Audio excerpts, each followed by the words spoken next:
ريال مدريد والهلال السعودي قمة نار في كأس العالم للأندية 2025. أيوة يا جماعة، دي مش مجرد ماتش، دي مواجهة من العيار التقيل بين بطل أوروبا وبطل آسيا، وكل ده في بطولة جديدة بنظام مختلف ومنافسة نارية. في الفيديو ده هنتكلم عن موعد مباراة الهلال ضد ريال مدريد، وأقول لك على توقيت المباراة حسب كل دولة عربية وكمان القنوات الناقلة، وهنعرف مين معاهم في نفس المجموعة.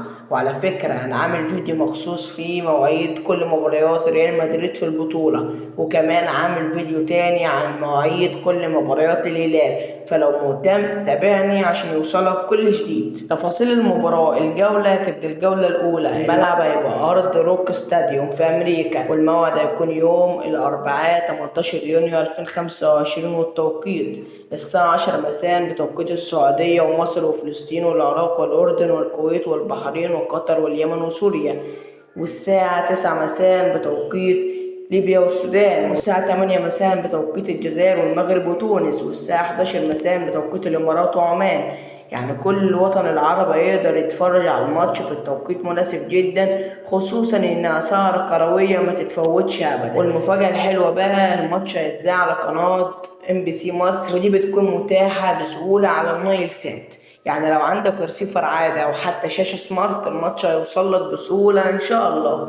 الهلال السعودي داخل البطولة دي بكل قوة، فريق بقاله سنين بيسيطر على آسيا ومعاه مجموعة لعيبة تقيلة جدا سواء محليين أو أجانب.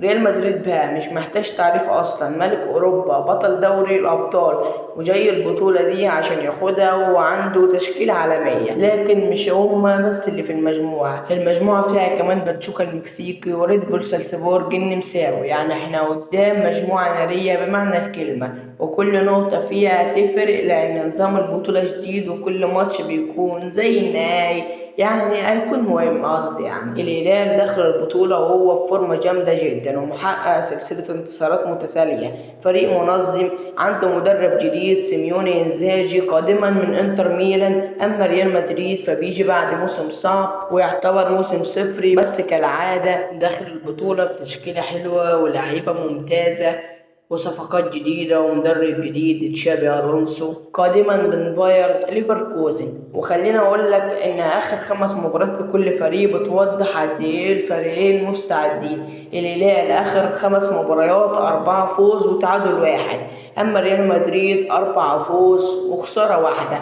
يعني الماتش ده مش مضمون لأي فريق وكل حاجة واردة. فلو انت من عشاق ريال مدريد او من الجمهور الهلال الكبير او حتى بتحب الكورة بشكل عام، لازم تستنى المباراة دي لانها تكون من اقوى مباريات دور المجموعات. متنساش تعمل لايك واشتراك وتفعل الجرس عشان يوصلك كل الفيديوهات الجديدة، وهسيب لك تحت في الوصف لينكات الفيديوهات بتاع مواعيد بقى مباراة الريال والهلال في البطولة دي. الماتش مش مجرد مواجهة، دي بداية حرب كروية في امريكا. بس كده، سلام.